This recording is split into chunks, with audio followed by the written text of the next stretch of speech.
ನಮಸ್ತೆ ಮಾಸ್ಟರ್ಸ್. ಧ್ಯಾನ ಮಿತ್ರರೆಲ್ಲರಿಗೂ ನಮಸ್ಕಾರಗಳು. ಪತ್ರಿಜಿ ಗುರುಗಳಿಗೆ ಪ್ರಣಾಮಗಳು. ಈ ದಿನ ನಾವು ಹೊಸ ಅಡುಗೆಯನ್ನು ಕಲಿಯೋಣ. ಹೆಸರುಂಡೆ ಮಾಡುವ ವಿಧಾನವನ್ನು ತಿಳ್ಕೊಳ್ಳೋಣ. ಹೆಸರು ಕಾಳು ಅದರಿಂದ ಮಾಡ್ತಕ್ಕಂತಹ ಉಂಡೆ, ಬೆಲ್ಲ ಅಥವಾ ಸಕ್ಕರೆ ಯಾವುದಾದ್ರೂ ಬೆರೆಸಿ ಮಾಡಬಹುದು. ಎರಡನ್ನು ಸೇರಿಸಿ ತುಪ್ಪವನ್ನು ಕಲಿಸಿ ಉಂಡೆಗಳನ್ನು ತಯಾರು ಮಾಡ್ತಕ್ಕಂಥದ್ದು. ನೋಡಿ, ಹೆಸರು ಕಾಳು ಈ ರೀತಿ ಕೆಂಪಗೆ ಹುರ್ಕೋಬೇಕು. ಚೆನ್ನಾಗಿ ವಾಸನೆ ಬರ್ತಾ ಇರುತ್ತೆ,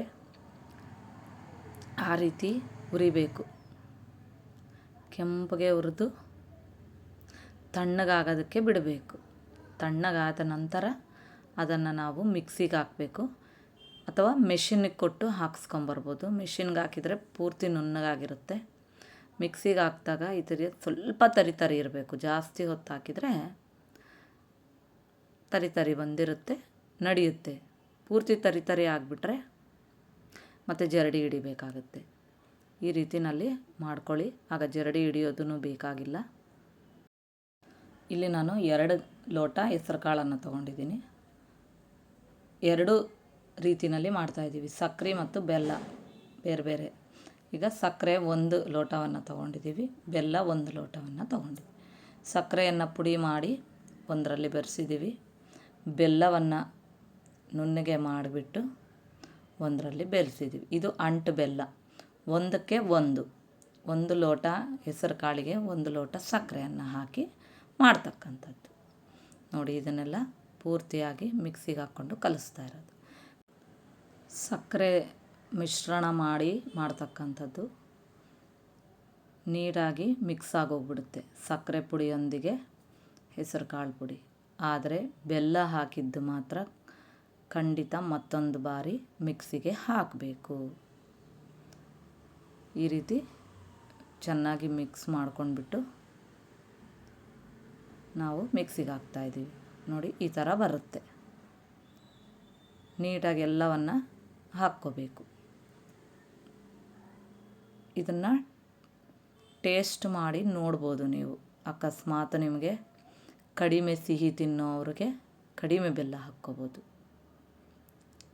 ಕರೆಕ್ಟಾಗಿ ಬೇಕನ್ನೋರು 1ಕ್ಕೆ 1 ಹೆಸರು ಕಾಳು 1 ಗ್ಲಾಸು, ಬೆಲ್ಲ 1 ಗ್ಲಾಸ್ ಹಾಕ್ಕೋಬೋದು. ಈಗ 2 ರೆಡಿಯಾಗಿ ಇಟ್ಕೊಂಡಿದ್ದೀವಿ. ಒಂದು ಸಕ್ಕರೆ ಮಿಶ್ರಣದ್ದು, ಒಂದು ಬೆಲ್ಲದ ಮಿಶ್ರಣದ್ದು. ಹಾಗೆ ತುಪ್ಪನೂ ಇಟ್ಕೊಂಡಿದ್ದೀವಿ. ತುಪ್ಪ 1 ಗ್ಲಾಸ್ಗೂ ಸ್ವಲ್ಪ ಕಡಿಮೆನೇ ಬೇಕಾಗುತ್ತೆ, ಆದರೆ ನಾವು ಎಷ್ಟು ಬೇಕೋ ಅಷ್ಟನ್ನು ಹಾಕ್ಕೊಂಡು ಕಲಿಸ್ಕೋಬೋದು. ಈ ಹಿಟ್ಟು ಮಾಡಿ ಇಟ್ಕೊಂಡು ನಮಗೆ ಯಾವಾಗ ಬೇಕೋ ಆವಾಗ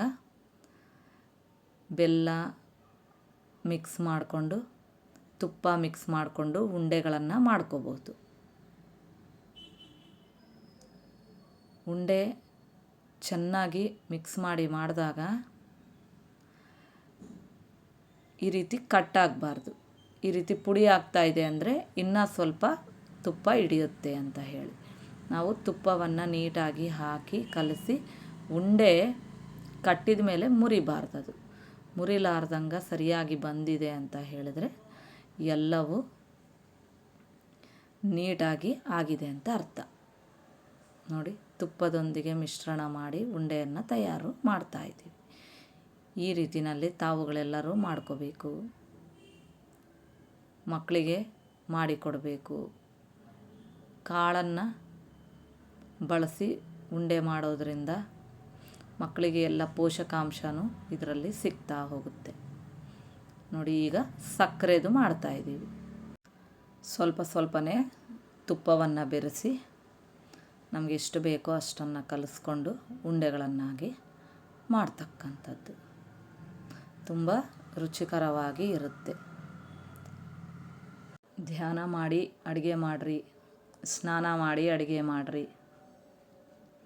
ನಮ್ಮ ಕೈಗಳಲ್ಲಿನ ಸ್ಟಾರ್ಸ್ ಅನ್ನೋದು ಜಾಸ್ತಿ ಆಗ್ತಾ ಇರುತ್ತೆ.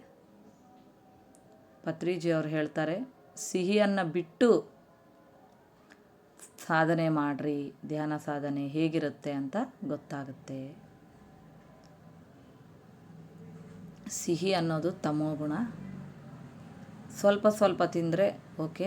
ಅತಿಯಾಗಿ ತಿನ್ನೋದರಿಂದ ನಮಗೆ ನಿದ್ರೆ ಜಾಸ್ತಿ ಬಂದುಬಿಡುತ್ತೆ, ಮತ್ತು ಏರುತ್ತೆ. ಹಾಗಾಗಿ ಸಿಹಿಯನ್ನು ತಿನ್ನೋದನ್ನು ಬಿಟ್ಟು ಸಾಧನೆ ಮಾಡಿರಿ ಅಂತ ಹೇಳ್ತಾರೆ. ನೋಡಿ, ಈಗ ಬೆಲ್ಲದ್ದು 2 ಮಾಡ್ಕೊಂಡಿದ್ದೀವಿ, ಸಕ್ಕರೆದು ಸಹ 2 ಉಂಡೆ ಮಾಡಿಟ್ಟಿದ್ದೀವಿ. ಈ ಉಂಡೆಗಳು ಬಹಳಷ್ಟು ದಿವಸ ಇರುತ್ತೆ.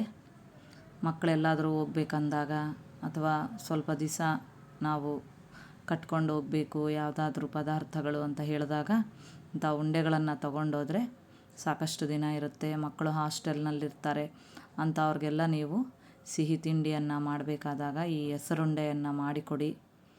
ಅವ್ರಿಗೆ ಒಳ್ಳೆ ಪೋಷಕಾಂಶಗಳು, ಪ್ರೋಟೀನ್ಸು ಎಲ್ಲವನ್ನು ಈ ಮೂಲಕ ಅವರು ತೊಗೊತಾ ಇರ್ತಾರೆ.